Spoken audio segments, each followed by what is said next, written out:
আসসালামু আলাইকুম। গড়াই টিভির পক্ষ থেকে সবাইকে স্বাগতম। দর্শক, আমরা এখন দাঁড়িয়ে আছি ফরিদপুরের মধুখালীতে, ঢাকা খুলনা মহাসড়কের পাশে। আপনারা দেখতে পাচ্ছেন আমার পাশে একটি হাসপাতাল। হাসপাতালের নাম হচ্ছে আব্দুল কাদের মেমোরিয়াল হাসপাতাল।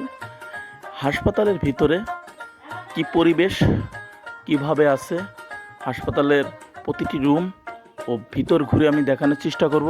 আমাদের সাথে থাকুন, পেজটিকে ফলো দিয়ে রাখুন, শেয়ার ও লাইক করুন, অন্যজনকে দেখার সুযোগ করে দিন।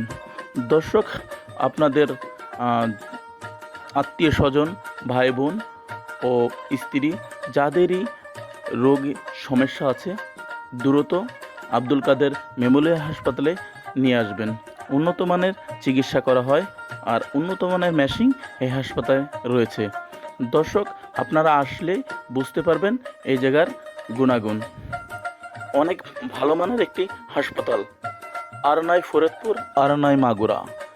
এখন আপনাদের দেখানোর চেষ্টা করব মধুখালী থেকে হাফ কিলো দূরে এই হাসপাতালটি। এই হাসপাতালের চতুর্পাশে আমি ঘুরে দেখানোর চেষ্টা করছি। নো টেনশন করা যাবে না। কম টাকায় সিজার করা হয় এই হাসপাতালে।